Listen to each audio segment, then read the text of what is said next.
Good morning all of student. आज का video जो है जनवरी महीना 2024 का जितने भी महत्वपूर्ण प्रश्न बनेंगे उन सभी करंट अफेयर्स के देखेंगे। इसी वीडियो में निपटारा करने का प्रयास करेंगे। जितने भी महत्वपूर्ण होंगे किस जनवरी 2024, तो जनवरी 2024 के देखेंगे। जितने भी महत्वपूर्ण करंट हैं उन सभी को इसमें आज समाप्त करेंगे और फास्ट में करेंगे। और आप लोग भी जल्दी से पढ़ना शुरू कर दीजिए, लाइक कर दीजिए बटन को। जो क्वेश्चन पूछेगा उनका जवाब भी दीजिए आप। चलिए आइए देखते हैं।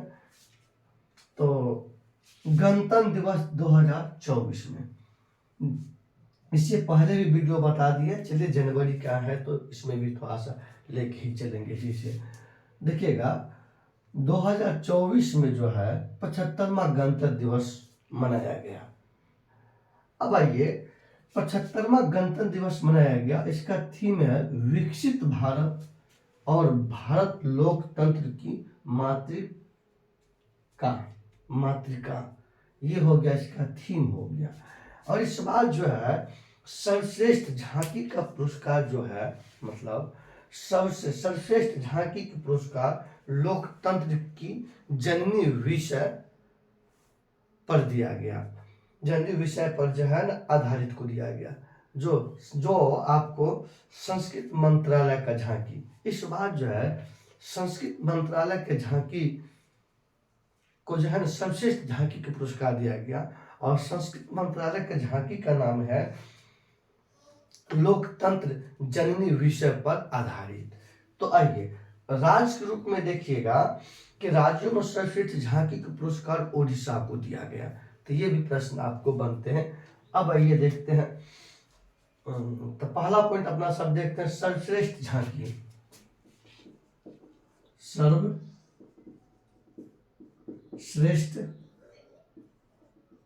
झांकी, सर्वश्रेष्ठ झांकी दिया गया है। देखिए लोकतंत्र,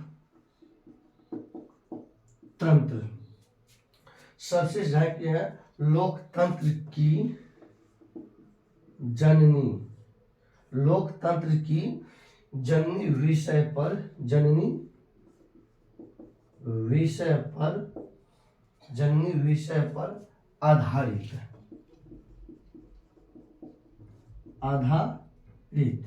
यह है आपको ये। तो 2024 में सर्वश्रेष्ठ झांकी का पुरस्कार लोकतंत्र की जननी विषय पर आधारित है। और ये जानते हैं संस्कृत मंत्रालय का झांकी है। इसका संस्कृत मंत्रालय, संस्कृत किसका, संस्कृत या संस्कृति मंत्रालय की झांकी है। अब राज्य में सर्वश्रेष्ठ झांकी का पुरस्कार ओडिशा को दिया गया। किसमें, राज्यों में सर्वश्रेष्ठ झांकी का पुरस्कार। आइए राज्यों में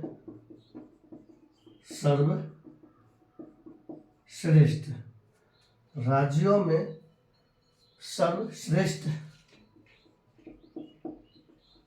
झांकी का पुरस्कार ओडिशा को दिया गया। किसको, ओडिशा को दिया गया, ओडिशा को दिया गया। तो ये आपका बड़ा महत्वपूर्ण प्रश्न है कि गणतंत्र दिवस 2024 में 75वां गणतंत्र दिवस मनाया गया भारत में। और इसका थीम विकसित भारत, भारत लोकतंत्र की मातृका, सर्वश्रेष्ठ झांकी पुरस्कार लोकतंत्र की जननी विषय पर आधारित। तो ये झांकी किसका है, संस्कृति मंत्रालय का है। राज्यों में सर्वश्रेष्ठ झांकी का पुरस्कार ओडिशा को दिया गया। अब तो जानते हैं चीफ गेस्ट के रूप में, मुख्य अतिथि के रूप में आए थे फ्रांस के राष्ट्रपति। ये भी आप लोग को बता दी था, फिर मैं बता देता हूं। मुख्य अतिथि या चीफ गेस्ट के रूप में आए थे फ्रांस के राष्ट्रपति, फ्रांस के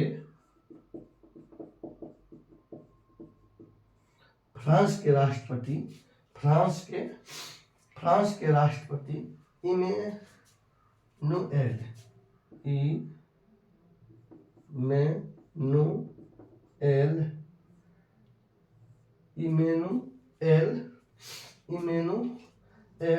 मैक्रोन,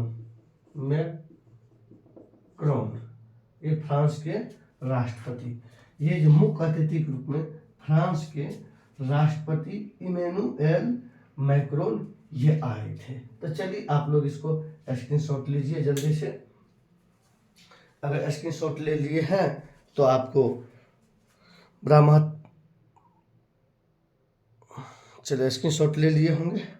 अब आगे चलते हैं, ज़्यादा रिपीट आज करेंगे नहीं क्योंकि बहुत कुछ पढ़ाना है इसमें, इसलिए कि ज़्यादा कोई रिपीट नहीं करेंगे। आप लोग भी फटाफट अपना चलते लिखते चलिए। हम शायद होते हैं, स्क्रीनशॉट लीजिए, अपना काम कीजिए। आइए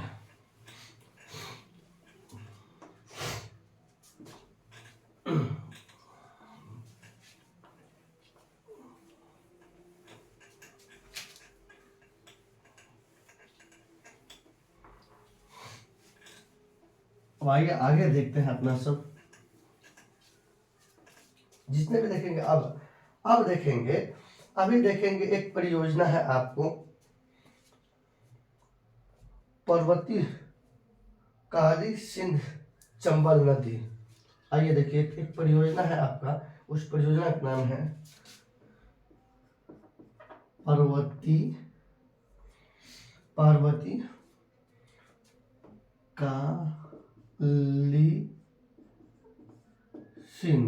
काली सिंध। कौन है? काली सिंध मतलब पर्वती काली सिंध चंबल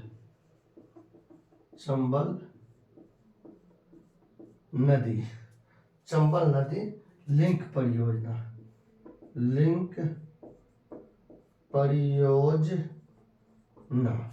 अब देखते हैं, अभी ये आपको चर्चा में है, क्या?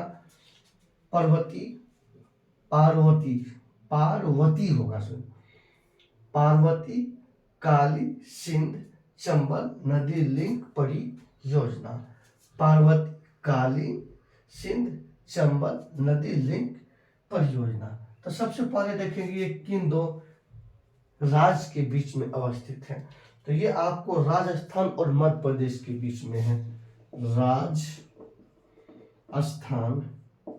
एवं मध्य प्रदेश। इस दोनों राज्य के संयुक्त नदी लिंक परियोजना, इस दोनों राज्य का बीच में है, राजस्थान और मध्य प्रदेश। तो प्रश्न पूछेंगे, हाल ही में पार्वती काली सिंध चंबल नदी लिंक परियोजना चर्चा में रहा, ये किन दो राज्य की संयुक्त परियोजना है? तो राजस्थान और मध्य प्रदेश की संयुक्त परियोजना है। संयुक्त मतलब एक साथ, दोनों का एक। अब देखेंगे, अब इसमें ये जो है, तो ये राजस्थान की देख लिए, ये लागू करने के लिए जल शक्ति मंत्रालय के साथ समझौता, मतलब पार्वती कालीन चंबल नदी लिंक परियोजना जो है ना, अभी देखिएगा इस दोनों राज्य को जो है ना बीच में स्थापित करने के लिए दोनों के बीच में समझौता हुआ है। तो सीधा सीधे बोलेंगे, क्वेश्चन पूछेंगे, हाल ही में पार्वती कालीन सिंध चंबल नदी लिंक परियोजना चर्चा में किन दो राज्य की संयुक्त समझौता पे सहमति हुआ है? तो राजस्थान और मध्य प्रदेश।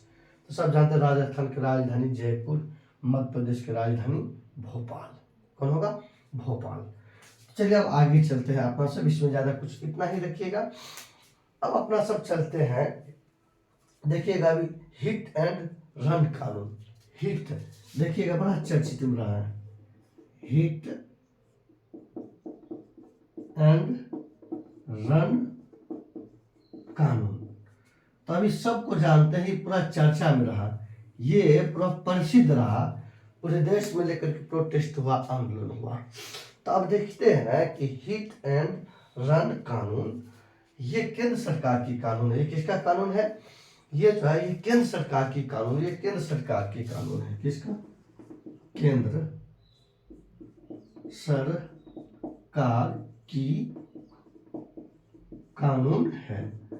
इसे लागू किया, जानते हैं, इसे लागू करने के साथ ही पूरे देश में ड्राइवरों ने आंदोलन शुरू कर दिया। कहा इसके अंतर्गत प्रावधान है, हालांकि आंदोलन जो हो गया तो फिलहाल इस कानून को हिट एंड रन कानून को रोक दिया गया। इसके अंतर्गत प्रावधान था, अगर कोई ड्राइवर से किसी प्रकार की दुर्घटना हो जाती है, किसी को ठोकर लग गया, किसी को ठोकर लग गया, वो बुरी तरह घायल हो गया, तो आप भाग नहीं सकते हैं, आप उनको नजदीकी अस्पताल पहुंचाइए, पुलिस की फोन कीजिए, भागिए मत। अगर आप भाग जाते हैं किसी को ठोकर मार के घायल करके, तो आपके ऊपर 10 साल की सजा होगा। 10 साल की सजा। कितना साल का? 10 साल की सजा, मतलब जेल।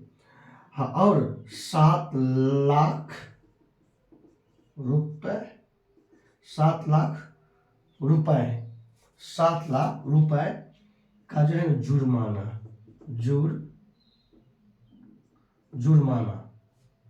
जुर्माना। तो मतलब एक ट्रक ड्राइवर बेचारा जब वो किसी को ठोक देते हैं, भाग जाते हैं, पुलिस की फोन नहीं करते हैं, नजदीकी अस्पताल में भर्ती नहीं कराते हैं, तो उस ड्राइवर को तुम्हें तो 10 साल का सजा होगा ही, और प्लस 7 लाख रुपया भी तुमको जुर्माना देना पड़ेगा। तो यही 2 मेन प्रावधान था। इन्हीं को लेकर के कि पूरे देश में आंदोलन छिड़ गया। तो ठीक है, किसी कोई तो जान की ठोकर मारता नहीं है, अनजान से ही लगता है। अब इस दौरान ड्राइवर नहीं भागेंगे तो आम पब्लिक तो उनको घिर के मार देंगे, तो फिर उनकी क्या सुरक्षा होगी? ड्राइवर का यही कहना था। ठीक है, अगर हम नहीं भागेंगे, उनके परिजनों जो रहेगा वो तो हमको मार देंगे ना, तो फिर यहाँ हो गया कि हिंसा के रूप में और हिंसा ऐसे में बढ़ जाएगा। तो ड्राइवर का मेरे लिए भी तो कोई सुरक्षा होना चाहिए। तब इन्हीं को लेकर के पूरे देश में प्रोटेस्ट हुआ, आंदोलन हुआ। सरकार इस आंदोलन को देख करके फिलहाल इस कानून को रोक दिया गया। तो प्रश्न पूछेंगे, हिट एंड रन कानून के अंतर्गत क्या प्राप्त, कितना लाख रुपया जुर्माना? तो 7 लाख की सजा। कितना? तो 10 साल की सजा। ये सब किसने लाए थे? केंद्र सरकार। फिलहाल यह भी ये रुका हुआ है। तो चलिए स्क्रीनशॉट लीजिए, आप लोग स्क्रीनशॉट ले लिए होंगे। तो चलिए आइए अपना सब आगे चलते हैं। आइए स्क्रीनशॉट लेते चलिए। आज टाइम बिल्कुल हम नहीं गवाएंगे क्योंकि समय बहुत कम है। फटाफट आपके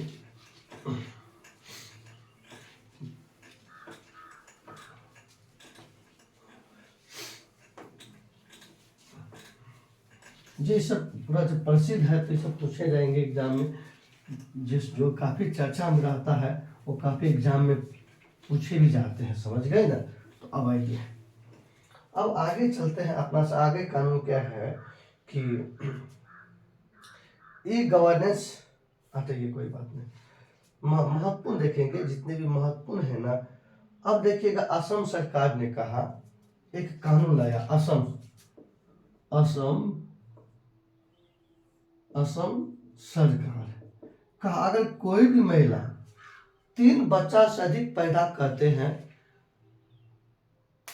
अगर कोई भी महिला, मतलब मान लेते, अगर कोई भी महिला 3 बच्चा से अधिक वो पैदा करते हैं, तो सरकारी कर्मचारी से उसको हटा दिया जाएगा। मतलब कोई भी महिला सरकारी में है, कोई जॉब कर रहे हैं, किसी भी प्रकार के, अगर वो 3 बच्चे उनके हैं, अगर 3 से अधिक बच्चा पैदा करते हैं, तो उनको जो मतलब नौकरी से हाथ धोना पड़ जाएगा। तो इस प्रकार के कानून लाने वाला जो है ना, असम भारत का पहला राज्य बन गया। तो कहेगा, असम सरकार ने 3 से अधिक बच्चा पैदा करने वाली महिलाओं को सरकारी योजनाओं से वंचित, मतलब सरकार के जो भी फंड होंगे, सरकार का जो भी महिलाओं को कि सरकार की ओर से जो भी महिलाओं को लाभ मिलता है, फंड मिलता है, योजना उन सब से उसको कोई लाभ नहीं दिया जाएगा। इस प्रकार के कानून लाने वाला पहला राज्य कौन बन गया? असम। असम सरकार ने 3 बच्चों से अधिक पैदा करने वाली महिलाओं को सरकारी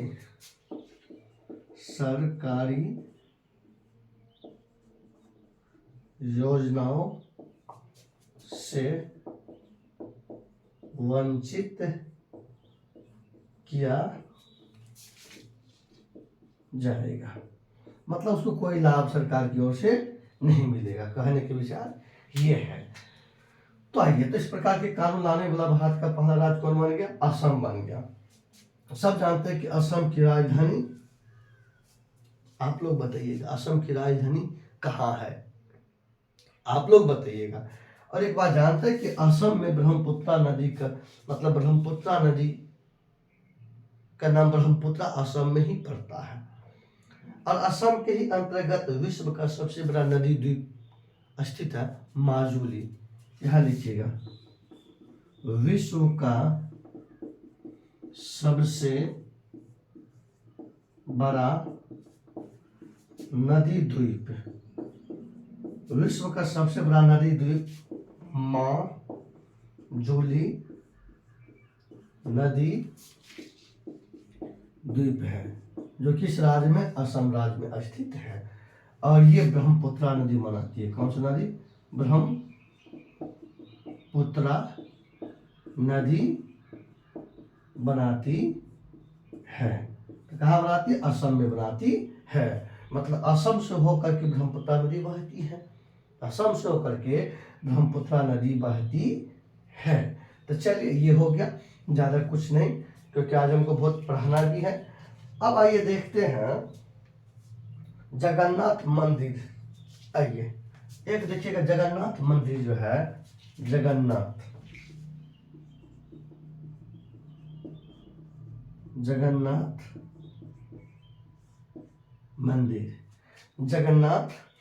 मंदिर हेरिटेज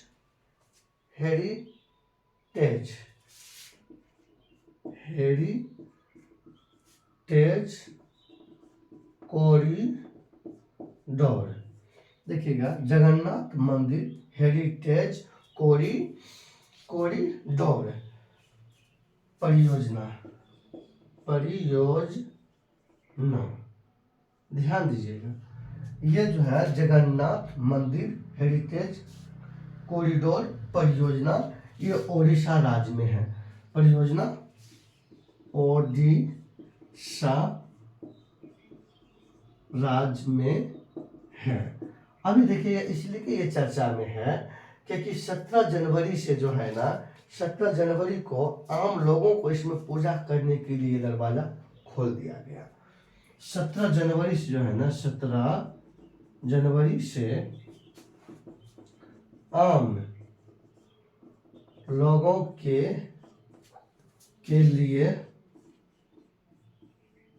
खोल दिया गया है। तो क्वेश्चन ऐसे बनेंगे, जगन्नाथ मंदिर किस राज्य में स्थित है? तो ओडिशा राज्य में स्थित है। हाल ही में चर्चा इसलिए है कि 17 जनवरी को आम लोगों को उसमें पूजा अर्चना करने के लिए मतलब जो है ना खोल दिया गया, इसलिए कि ये चर्चा में है। इस प्रकार के भी प्रश्न बनते हैं मेरे प्यारे छात्र छात्राओं। तो आप लोग को एक क्वेश्चन दे रहे हैं कि मैं बता चुका हूँ, ओडिशा के अंतर्गत एक झील है जो भारत का सबसे बड़ा तटीय झील के रूप में जाना जाता है। उसका कमेंट सेक्शन में आंसर दीजिएगा कि भारत का सबसे बड़ा तटीय झील कौन है। वो है ओडिशा में। मैं पिछले वीडियो में बता चुका हूँ, आप लोग दीजिएगा। तो चलिए स्क्रीनशॉट लीजिए जल्दी से, इसका स्क्रीनशॉट ले लिए होंगे आप लोग। चलिए आगे चलते हैं, स्क्रीनशॉट फटाफट लेते चलिए और आगे भागते चलेंगे सब आदमी। ज़्यादा समय नहीं गवाएंगे क्योंकि आज ज़्यादा हम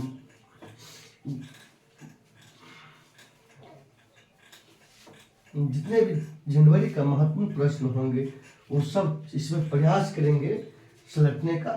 सलट गया तो ठीक है, नहीं तो एक वीडियो और बनेगा। आइए, कल बच्चे आपको नहीं दिए थे, मध्यकालीन भारतीय इतिहास भी शुरू हो चुका है। आप लोग अपना नोट बनाना शुरू कर दीजिए। अब आइए देखते हैं अपना सब कि कहते एक वाहन एक फास्टैग शुरू किया गया है। एक वाहन एक फास्टैग देखते हैं। एक वाहन एक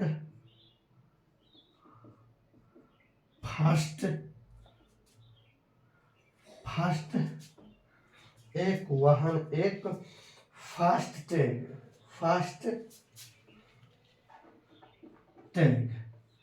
एक वाहन एक फास्टैग जो है, तो जो है ना, एक वाहन एक फास्टैग पहल की शुरुआत हो चुकी है। जनवरी 2024 में एक वाहन एक फास्टैग पहल की शुरुआत हो गई। तो ये फास्टैग मतलब क्या होता है, ध्यान दीजिए।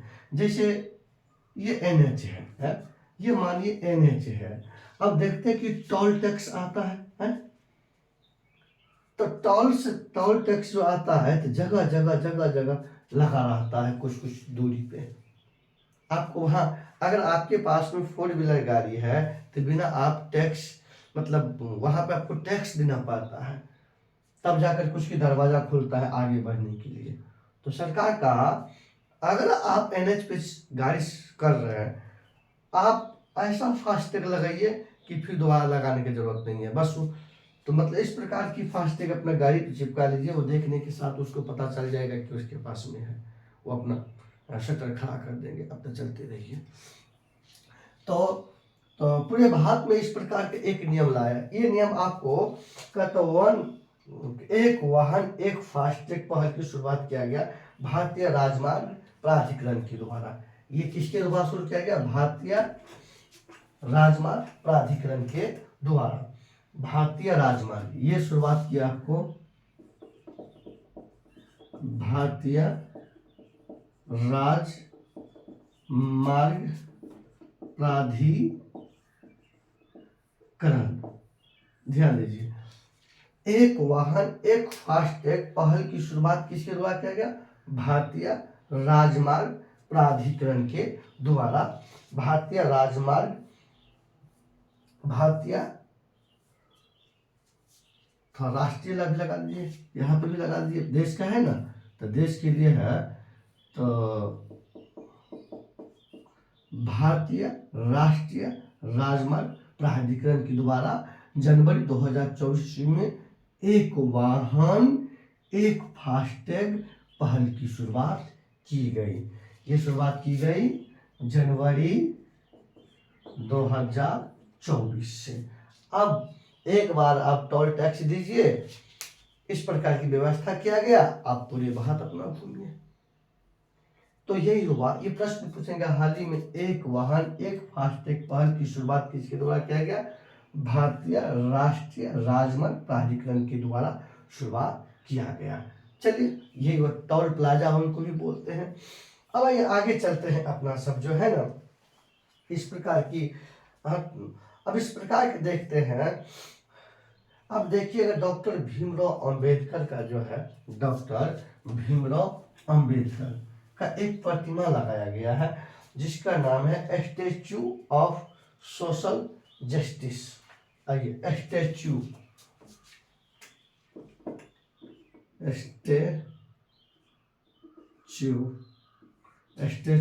Of social statue of social justice मतलब ये तो इंग्लिश कहते हैं। स्टैच्यू ऑफ सोशल जस्टिस इसको हिंदी, ये तो इंग्लिश शब्द हो गया, इसको हिंदी में अपना शब्द, इसको हिंदी में बोल सकते हैं सामाजिक न्याय की प्रतिमा। सामाजिक न्याय की प्रतिमा, ये हिंदी शब्द हुआ। ये क्या हुआ? ये हिंदी शब्द हुआ और ये इंग्लिश। अब देखिएगा, ये जो है ये प्रतिमा मतलब क्या? तो मूर्ति। ये प्रतिमा डॉक्टर भीमराव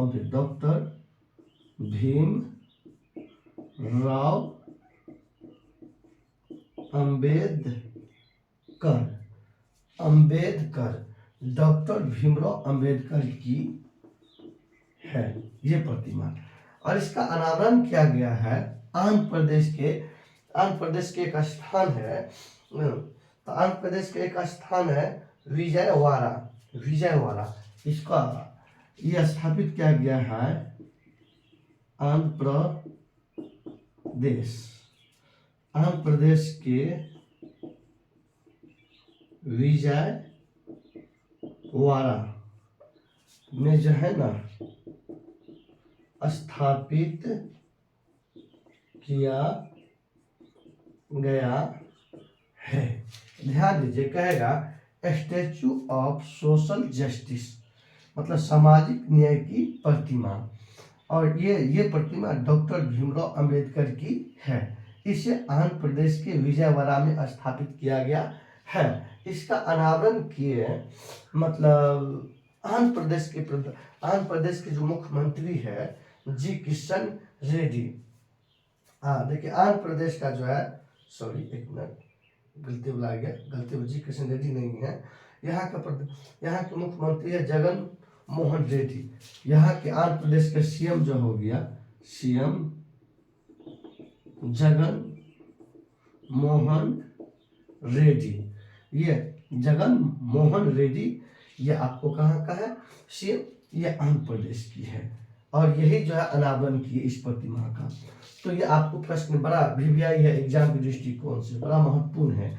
तो देखिए आंध्र प्रदेश का राजधानी सबको जानते हैं, आंध्र प्रदेश की राजधानी अमरावती।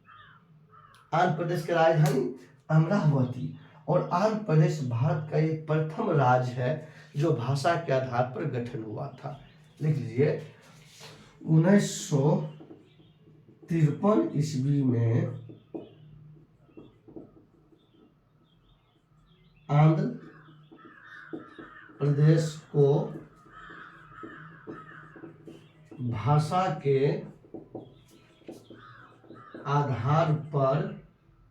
के आधार पर गठित किया गया था।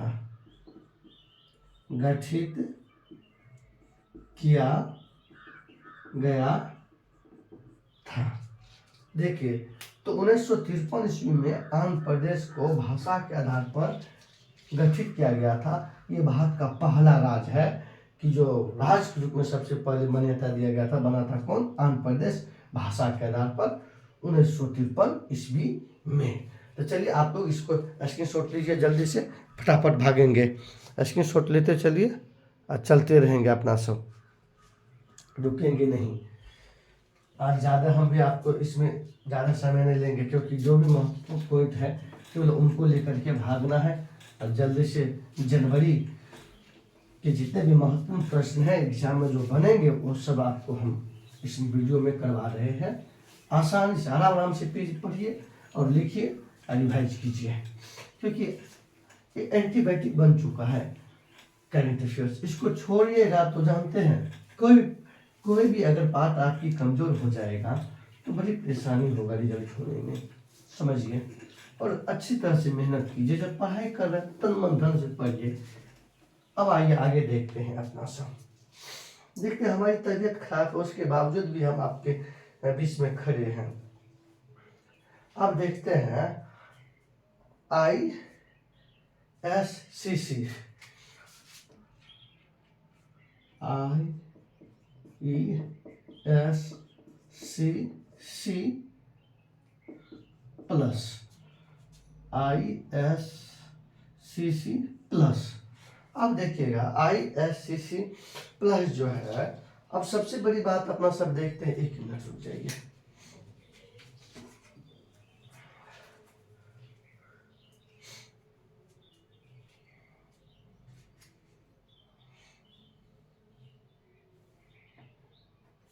अब अपना सब देखेंगे ISCC प्लस परमानन।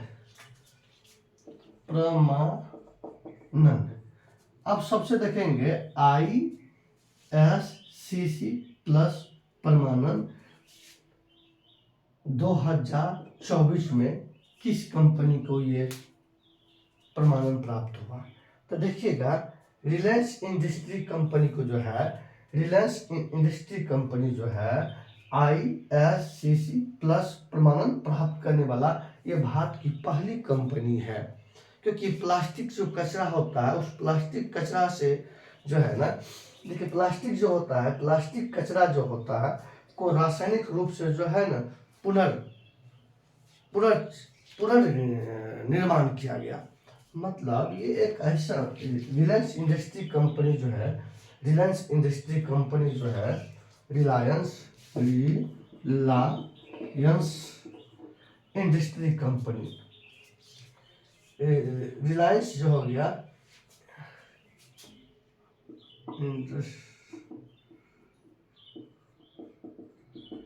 रिलायंस इंडस्ट्रीज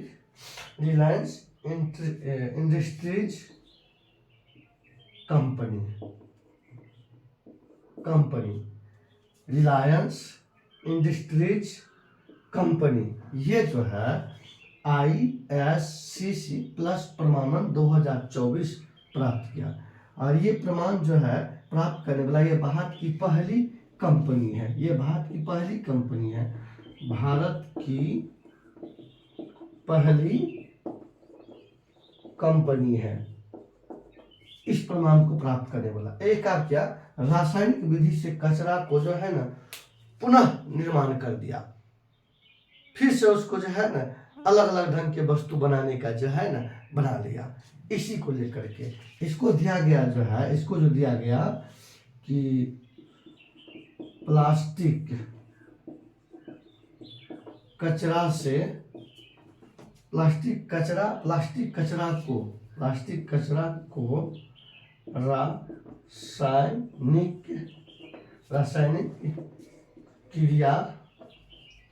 रासायनिक क्रिया द्वारा जो है ना पुनः नए वस्तु में कन्वर्ट किया गया। समझ गए? इसीलिए करके जो है ना इसको दिया गया कि भारत की जो है पहली कंपनी है ISCC प्लस प्रमाण प्राप्त करने वाला रिलायंस इंडस्ट्रीज कंपनी। और ये प्लास्टिक कचरा को जो है रासायनिक क्रिया द्वारा पुनः चक्रण किया गया, फिर से उसको नए वस्तु के रूप में कन्वर्ट किया गया। इन्हीं को लेकर के इनको दिया गया। अब आइए आगे देखते हैं कहेगा। अब अपना सब आगे देखते हैं कि हरियाणा सरकार ने मिशन 60,000, एक मिशन है, देखिएगा मिशन 10,000 मिशन 60,000 शुरू किया। मिशन 60,000 हरियाणा सरकार ने शुरू किया। इसका उद्देश्य युवाओं को रोजगार उपलब्ध कराने के उद्देश्य से मिशन 60,000 शुरू किया। तो कहेगा मिशन 60,000 किस राज्य सरकार की योजना है? तो हरियाणा सरकार की योजना है। इसका उद्देश्य यही है कि जो है युवाओं को रोजगार उपलब्ध कराने के उद्देश्य से, देखिए युवाओं को जो है रोजगार प्रदान करने के लिए मिशन 60,000 की शुरुआत किया किसने? हरियाणा सरकार ने। हरियाणा की राजधानी चंडीगढ़ पिछले वीडियो में भी बता चुके हैं। भारत का पहला अनाज ATM हरियाणा के गुरुग्राम में स्थित है। ताइए भारत का पहला अनाज ATM कहाँ स्थित है? हरियाणा के गुरुग्राम में स्थित है। तो क्वेश्चन ये सब बनते हैं, पूछे जाते हैं, ध्यान में रखिएगा। अब भारत में सबसे कम वन क्षेत्रफल वाला राज्य भी कौन है? हरियाणा है। भारत में सबसे कम क्षेत्रफल सबसे कम वन क्षेत्रफल वाला राज्य कौन है? हरियाणा। भारत में सबसे कम लिंगा अनुपात वाला राज्य में कौन है? हरियाणा। कौन है? हरियाणा है। तो ये सबको ध्यान में दीजिएगा। ये प्रश्न को चलिए स्क्रीनशॉट लीजिए फटाफट और आगे चलते हैं। अपना सब स्क्रीनशॉट ले लिए होंगे और चलते हैं, आगे चलते रहेंगे, रुकेंगे नहीं। आइए कि ये सब क्वेश्चन आपको पूछे जाते हैं, हम भी आपको जल्दी से क्वेश्चन बना के दे देंगे, लेट नहीं करेंगे। आइए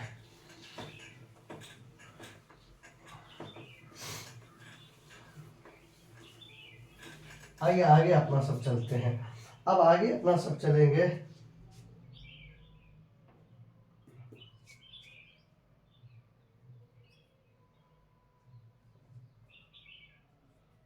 अब देखते हैं AI ओडिसी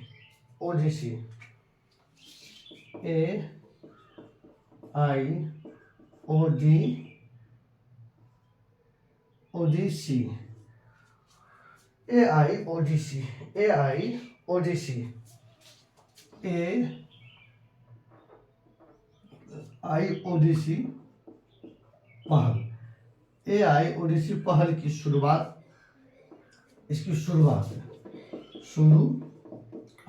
किसने किया?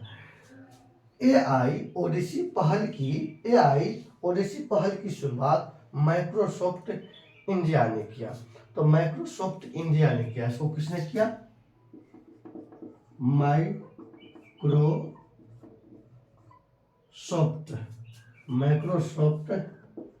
इंडिया ने किया इसकी शुरुआत। किसका? तो AI ओडिसी पहल की शुरुआत 2024 में किसने किया? तो माइक्रोसॉफ्ट इंडिया ने किया। अब देखिएगा, तो AI प्रौद्योगिकी में जो है ना 1 लाख भारतीयों को प्रशिक्षित करने के लिए जो है ना, जैसे इसके तहत क्या होगा जानते हैं? 1 लाख भारतीयों को 1 लाख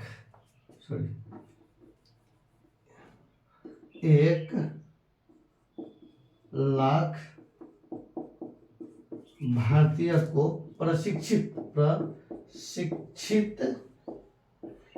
किया जाएगा। तो आइए कि AI ओडिसी पहल के तहत जो है ना 1 लाख भारतीयों को प्रशिक्षित किया जाएगा। तो प्रशिक्षित किया जाएगा तो AI के मतलब जो है ना, अब आइए तो AI प्रौद्योगिकी में, तो इसके AI का मतलब क्या होता है आप लोग बताइएगा। AI का मतलब फुल फॉर्म अलग होता है, समझ गए ना? AI का फुल फॉर्म अलग होता है। तो कहेगा हाल ही में AI ओडिसी पहल की शुरुआत किसने किया? तो माइक्रोसॉफ्ट इंडिया ने। इसके तहत कितने भारतीयों को प्रशिक्षित किया जाएगा? 1 लाख भारतीयों को जो है ना प्रशिक्षित किया जाएगा, समझ गए ना? तो इसी उद्देश्य से माइक्रोसॉफ्ट इंडिया ने इस पहल की शुरुआत 2024 में, वो भी जनवरी में किया। अब ये देखते हैं, अब अपना सब आगे देखते हैं। अब आगे देखते हैं कि असम सरकार ने मतलब 100% इलेक्ट्रिक बाइक सेवा वायु की शुरुआत की। आइए देखिएगा, वायु सेवा। अब ये वायु की शुरुआत देखिए, वायु की शुरुआत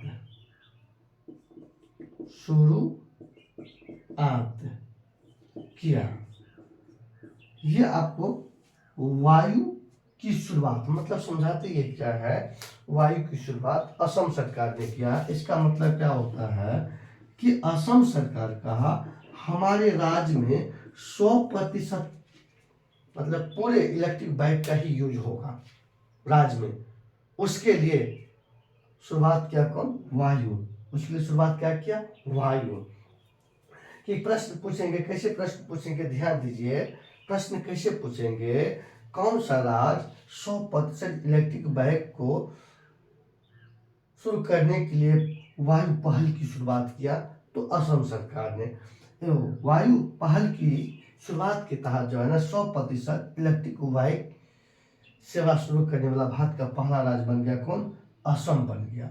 इसी लेकर के जो है ना ये, अब ये यहाँ लिख सकते हैं आप लोग, असम 100% इलेक्ट्रिक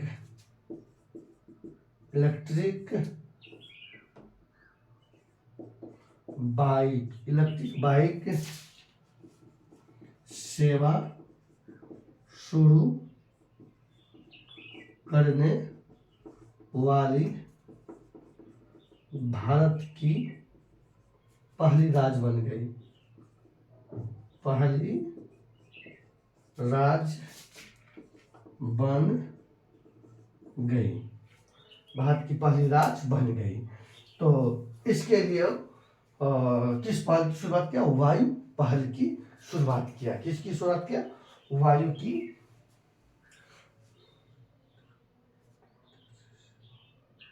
इसका मतलब क्या है? इलेक्ट्रिक बाइक टैक्सी सेवा वायु की शुरुआत की। इसका इलेक्ट्रिक बाइक टैक्सी सेवा वायु की शुरुआत किया किसने? ये आपको असम सरकार ने किया। तो आइए, इलेक्ट्रिक बाइक सेवा शुरुआत करने वाली भारत की पहली राज्य कौन बन गई? असम। उसके लिए कौन सा? वायु पहल की शुरुआत किया। तो चलिए आइए जल्दी से लीजिए, स्क्रीनशॉट लीजिए। आप लोग स्क्रीनशॉट ले लिए होंगे। चलते आगे चलते हैं अपना सब। आइए, 100% इलेक्ट्रिक बाइक या टैक्सी सेवा शुरू करने वाला पहला राज्य कौन बन गया? असम। उसके लिए कौन सा पहल शुरुआत किया? वायु पहल की शुरुआत किया। अब आइए आगे चलते हैं, अपना सब आगे चलेंगे। अब आगे क्या है, फटाफट देखते हैं कि हाल ही में एक रिपोर्ट के अनुसार मेघालय का जो है ना बरनी हाट शहर जो है, देखिएगा मेघालय राज्य है, देखिएगा मेघालय, इसका एक शहर है बरनी हाट। क्या है? इसका एक शहर है बरनी हाट।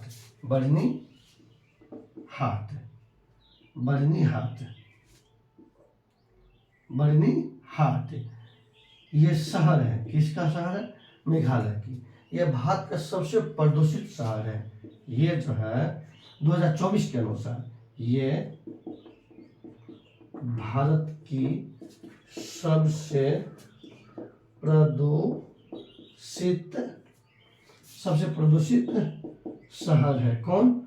बरनी हाट। जो किस राज्य में? मेघालय। अब देखते हैं मेघालय है। अब मेघालय के अंतर्गत देखिएगा 3 पहाड़ी है, गोरा, खासी, जयंतिया। इसके अंतर्गत 3 पहाड़ी है, गोरा, खासी एवं जयंतिया। ये 3 प्रमुख जनजाति भी है, 3 पहाड़ी भी है। कहाँ पे? मेघालय में। और मेघालय के अंतर्गत सबको पता है विश्व का सर्वाधिक वर्षा मेघालय के मासिन राम नामक स्थान पे होता है। आइए, मासिन राम मेघालय में जो है ना विश्व का सर्वाधिक वर्षा होती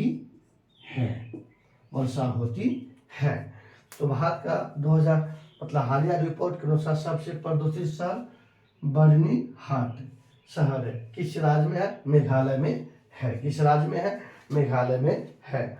तो मेघालय के अंतर्गत 3 प्रमुख जनजाति पहाड़ी भी है, गोरा, खासी एवं जयंतिया भी है। आप लोग फटाफट इसका स्क्रीनशॉट लेते भी चलिएगा। हम ज़्यादा कुछ इसलिए नहीं बोल रहे हैं कि समय कम है, और पढ़ाना बहुत कुछ है, इसलिए कि हम शॉर्ट में भागते जा रहे हैं जो एग्जाम में ज़्यादा पूछे जाएंगे।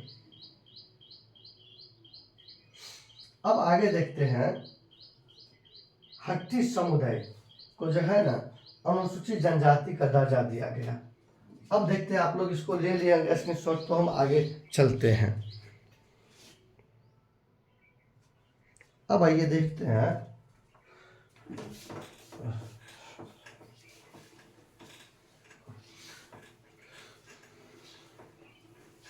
हट्टी समुदाय, हट्टी समुदाय ध्यान देते हैं,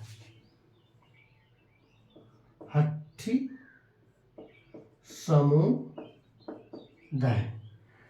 ये है, इसे हाल ही में अनुसूचित जनजाति का दर्जा दिया गया। इसे अनुसूचित जनजाति का दर्जा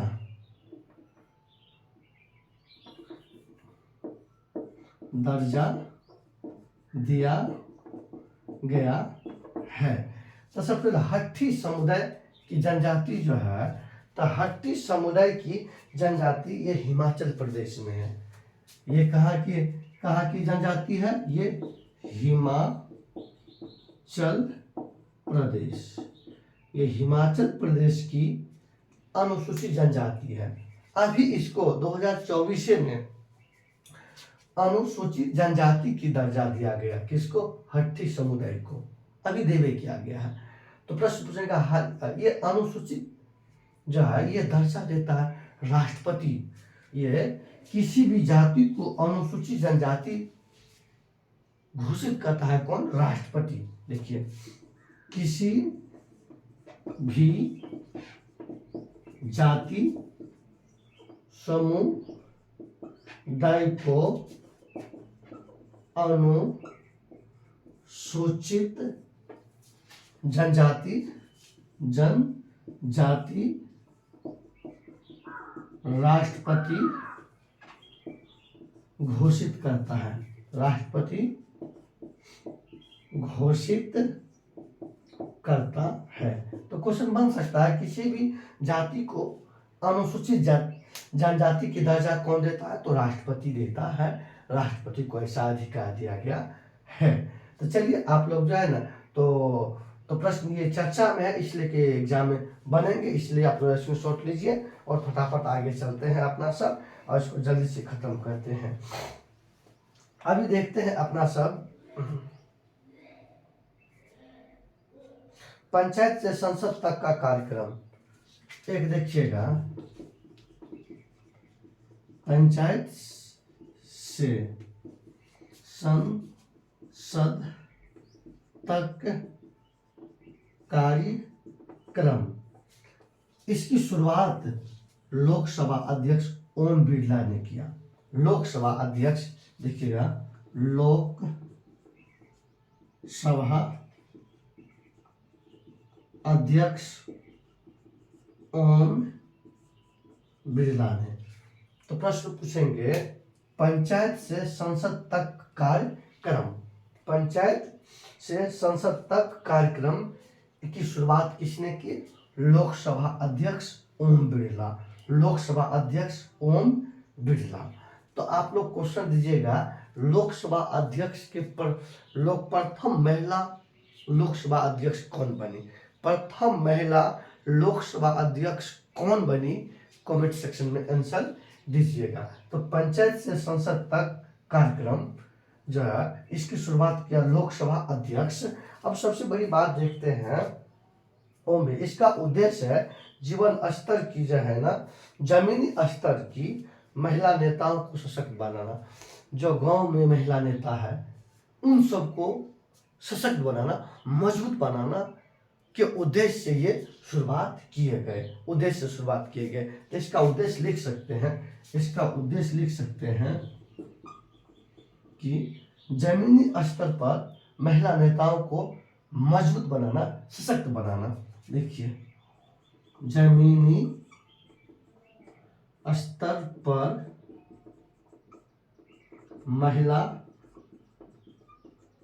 नेताओं को मजबूत बनाना या सशक्त करना, सशक्त मजबूत बनाना, मजबूत बनाना या सशक्त करना, ये इसका उद्देश्य है। जमीनी स्तर पर महिला नेताओं को जो है ना मजबूत बनाना या सशक्त बनाना, इसी उद्देश्य से ये शुरुआत किया गया। तो चलिए आप लोग इसको स्क्रीनशॉट लीजिए, स्क्रीनशॉट ले लिए होंगे, आगे चलते हैं। आइए आज इसलिए कि थोड़ा सा हम इसमें मैटर बहुत देना है, ये सब लिखिए, बड़ा एग्जाम में प्रश्न बनते हैं, ये पूछे जाते हैं। जो प्रश्न आपसे पूछे गए उनको जवाब दीजिए, आराम से पढ़िए, कोई धड़पड़ी की जरूरत नहीं है। जितना आराम से पढ़िएगा उतना आपको अच्छा समझ में आएंगे। आइए, समय को मत देखिए, बस समय को उपयोग कीजिए। पढ़ने में तो समय लगता ही है, पढ़ना है तो देना है, समय देना ही पड़ेगा। नहीं देखिएगा वीडियो तो कैसे होगा कल्याण आपका। चलिए आगे अपना सब देखते हैं। कहते हैं पूर्वोत्तर भारत के पहले प्राकृतिक चिकित्सा अस्पताल असम में उसका आधारशिला रखा गया है। पूर्वोत्तर भारत के पहले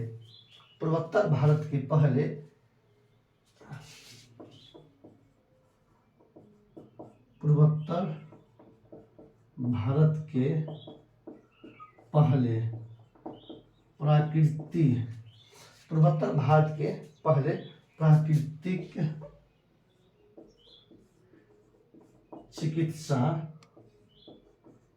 अस्पताल, आइए अस्पताल, क्या अस्पताल देखिएगा, पूर्वोत्तर भारत के पहले प्राकृतिक चिकित्सा अस्पताल, ये इसका आधारशिला रखा गया असम में।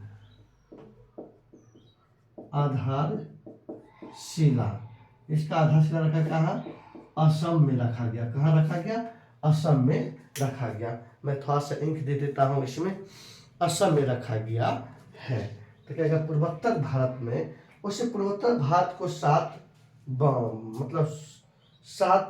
राज्य है पूर्वोत्तर भारत में, उसको 7 बहनों का समूह कहा जाता है। 7 बहनों का समूह, पूर्वोत्तर भारत में 7 राज्य हैं। कितने राज्य हैं पूर्वोत्तर भारत में? 7 राज्य है, जिन्हें 7 बहनों का समूह कहा जाता है। तो पूर्वोत्तर भारत का ही पहला प्राकृतिक चिकित्सा अस्पताल खोला गया। कहाँ पे? असम में खोला गया। और जो है ये आप लोग असम के देखिएगा, यहाँ की एक नृत्य है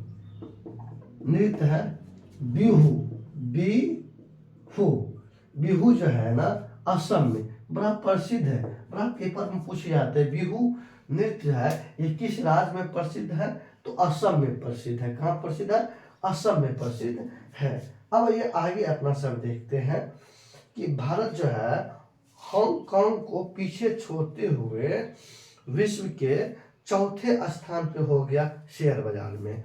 देखिए शेयर बाजार, एक देखिएगा, शेयर मार्केट इंग्लिश में बोलते हैं, शेयर बाजार में वैश्विक स्तर पर भारत हांगकांग को पीछा छोड़ते हुए 4था स्थान पे आ गया। देखिएगा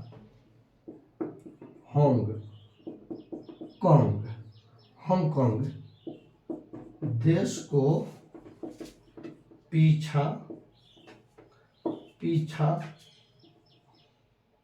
छोड़ते हुए भारत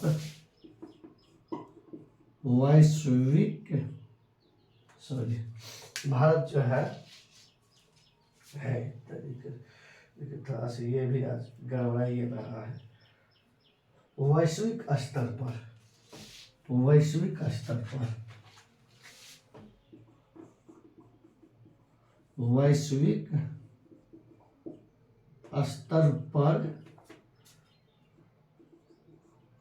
चौथा स्थान पर आ गया है। तो मतलब कहने को है कि हांगकांग इससे पहले मतलब 4था स्थान पर हांगकांग था वैश्विक स्तर पर शेयर बाजार में। अब भारत क्या क्या इसको डिस्प्लेस कर दिया, मतलब रिप्लेस कर दिया, हटा दिया। अब भारत का स्थान हो गया क्या ना, चौथा। तो ये क्वेश्चन बनते हैं, कैसे बनेंगे क्वेश्चन एग्जाम में, अगर हाल ही में भारत जो है वैश्विक स्तर पर शेयर बाजार में किसके मतलब किस देश को पीछा छोड़ते हुए चौथा स्थान पे आ गया, तो हांगकांग को, मतलब हांगकांग को पछा दिया उनको। इससे पहले मतलब हांगकांग चौथा स्थान पे था, उनको पीछा छोड़ दिया, और उसके स्थान पे कौन आ गया, उससे आगे आ गया कौन, भारत आ गया। तो ये क्वेश्चन पूछे जाते हैं, ध्यान में रखिएगा। और हांगकांग जानते हैं ये विश्व में सर्वाधिक अखबार न्यूज़पेपर पढ़ने वाला देश सबसे अधिक है विश्व में। ये यहाँ लिख सकते हैं, विश्व में सर्वाधिक अखबार पढ़ने वाला देश हांगकांग है। हांगकांग है, कौन, हांगकांग है। विश्व में सबसे अधिक अखबार पढ़ता है। भारत इसको अभी पिछाते हुए वैश्विक स्तर पर शेयर बाजार में चौथा स्थान पे आ गया है। कौन आ गया है, चौथा स्थान पे आ गया है। और आप लोग को एक क्वेश्चन है, हांगकांग की राजधानी कहाँ है, ये आप लोग कमेंट सेक्शन में आंसर दीजिएगा। हांगकांग की राजधानी कहाँ है, कमेंट सेक्शन में आप सब आंसर दीजिएगा इसके बारे में। चलिए आइए जल्दी से आगे चलते हैं। आप लोग स्क्रीन शॉट लेते चलिए, हटते शायद होता है इसलिए कि ताकि आप लोग को स्क्रीन शॉट लेने में कोई दिक्कत नहीं हो। फटाफट स्क्रीन शॉट लीजिए, क्योंकि एक महीना खत्म करेंगे ना, इसलिए कि केवल इसमें करंट पर ही फोकस रखेंगे, स्टैटिक पर कम फोकस रखेंगे, समझ गए ना। तो क्योंकि इसमें एक महीना का लगभग करंट को निपटारा इसमें करना है ना, इसलिए थोड़ा सा तो ज़्यादा इधर उधर बात पे ध्यान इसमें इसलिए नहीं दे रहे, केवल काम की बातों पर इस पर ध्यान रख रहे हैं जो आपके एग्जाम में ज़्यादा फायदा होंगे।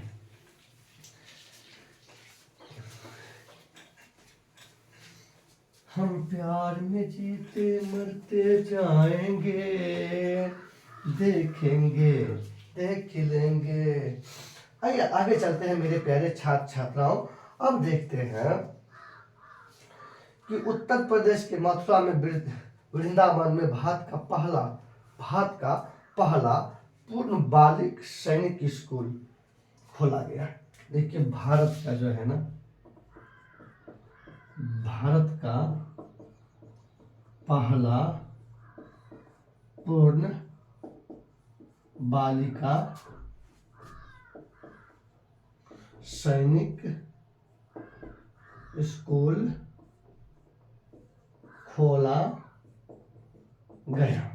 ध्यान देते हैं हम कि क्वेश्चन है, भारत का पहला पूर्ण बालिका सैनिक स्कूल खोला गया कहाँ, उत्तर प्रदेश के जो है ना, उत्तर प्रदेश के मथुरा के वृंदावन में ये खोला गया। यूपी के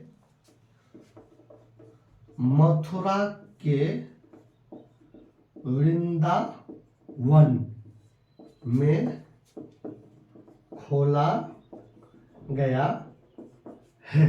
तो क्वेश्चन पूछेंगे, भारत का पहला पूर्ण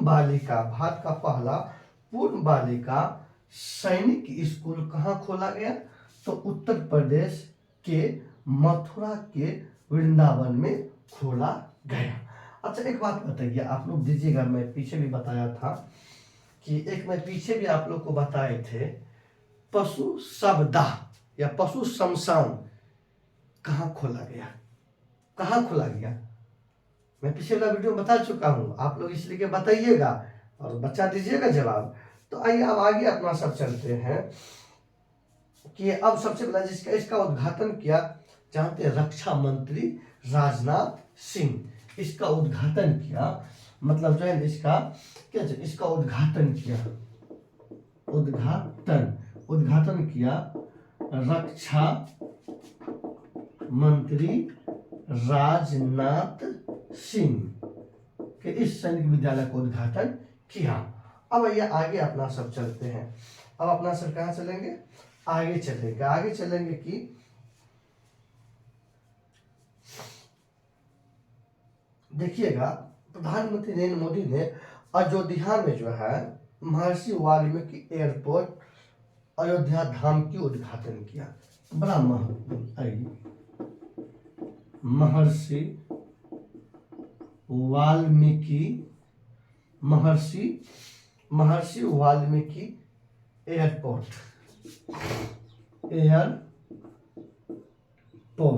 महर्षि वाल्मीकि एयरपोर्ट अयोध्या धाम को अयोध्या धाम। ये देखिएगा, ध्यान दीजिएगा अपना सब हेडिंग दी, महर्षि वाल्मीकि एयरपोर्ट अयोध्या धाम। इसका उद्घाटन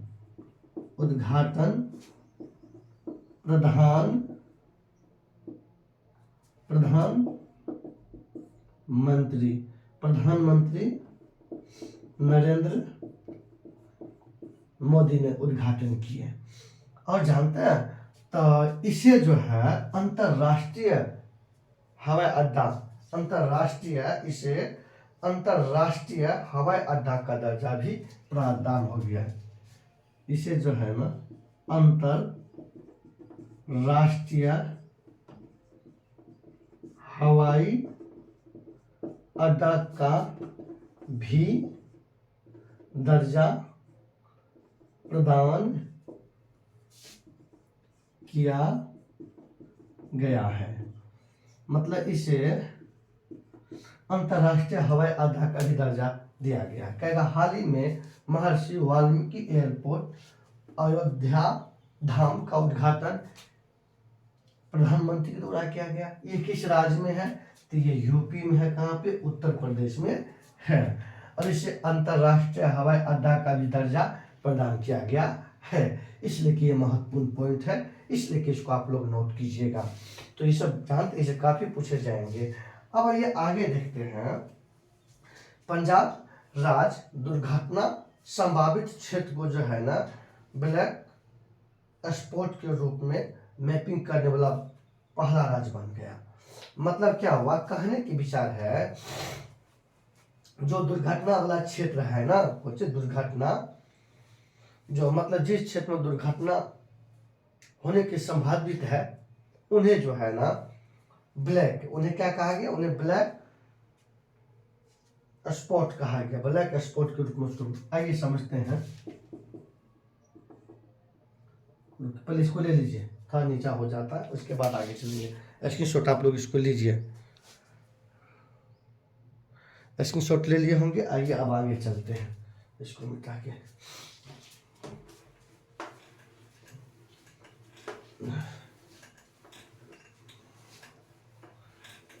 आइए चलते हैं अपना सा।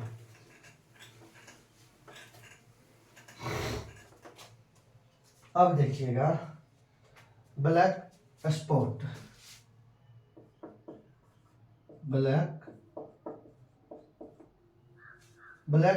क्या कहा? ब्लैक स्पॉट मतलब हुआ क्या कि पंजाब सरकार का जिस क्षेत्र में दुर्घटना होने की संभावना है का उस क्षेत्र को ब्लैक स्पॉट मैपिंग के रूप में मैपिंग किया जाए। मैपिंग मतलब कि कहने के बजाय मैपिंग करने वाला पहला राज्य बन गया। क्या ये पंजाब भारत का पहला राज्य बन गया कि दुर्घटना संभावित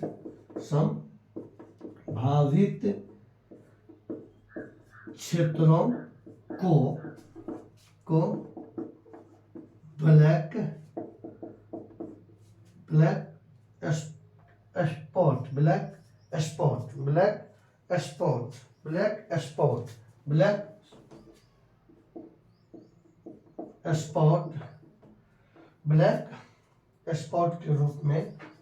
स्पॉट के रूप में मैपिंग करने वाला बन गया है। तो मतलब जो क्षेत्र जहाँ जिस क्षेत्र में लगता है कि दुर्घटना घटने वाला है तो उनको ब्लैक स्पॉट के रूप में मैपिंग कर दो। ऐसा करने वाला भारत का पहला राज्य बन गया कौन? पंजाब। और जानते हैं पंजाब का नाम इसलिए पंजाब पड़ा कि इससे 5 नदी होकर गुजरती है। सिंधु, सतलज, सिंधु हो गया, सतलज, सिंधु हो गया, सतलज हो गया, रावी हो गया, ब्यास हो गया, चेनाब हो गया, समझ गए ना। तो इससे 5 नदी गुजरने के कारण इसका नाम पंजाब पड़ा। 5 नदी गुजरने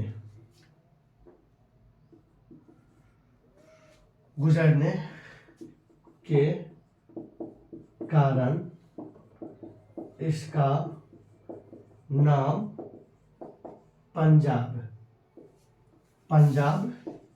पड़ा। तो पंजाब का नाम पंजाब इसलिए पड़ा कि इससे 5 नदी गुजरती है, इसीलिए कि इसका नाम क्या पड़ गया? पंजाब पड़ गया। तो चलिए आइए आगे देखते हैं अपना सब फटाफट आप लोग भी कहते चलिए। अब देखिएगा कि जम्मू कश्मीर जो है ना, पीएम विश्वकर्मा योजना लागू करने वाला पहला केंद्र शासित प्रदेश। तो आइए सबसे पहले देखते हैं, यहाँ पे हेडिंग बनाएंगे पीएम विश्वकर्मा योजना। क्या देखेंगे? पीएम विश्वकर्मा योजना। 1 मिनट।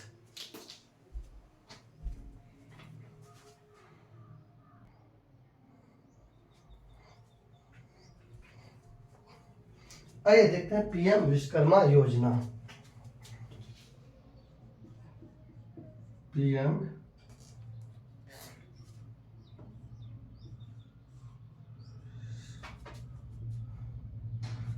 विश्वकर्मा योजना। पीएम कर्मा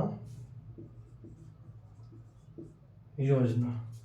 पीएम विश्वकर्मा योजना सबसे पहले इसकी शुरुआत हुआ, देखिएगा 17 सितंबर 2023 ईस्वी को इसकी शुरुआत 17 सितंबर 2023 ईस्वी को। अब ये सबसे पहले इस योजना का उद्देश्य देखिए। सबसे पहले इस योजना का उद्देश्य देखना है। तो इस योजना का उद्देश्य है कि कारीगरों एवं शिल्पकारों को जो है सशक्त बनाना। इसका उद्देश्य कारीगरों एवं शिल्पकारों को मजबूत बनाना। कारीगरों जो कारीगरी करता है, शिल्पकारों मतलब बुनकर जो होता है, उनको मजबूत करना, उनको सशक्त बनाना। आइए तो पीएम विश्वकर्मा योजना, तो जैसे वर्तमान में 8 केंद्र शासित प्रदेश है, उस 8 केंद्र शासित प्रदेश में जम्मू कश्मीर पहला केंद्र शासित बन गया इस योजना को लागू करने वाला। आइए इस योजना को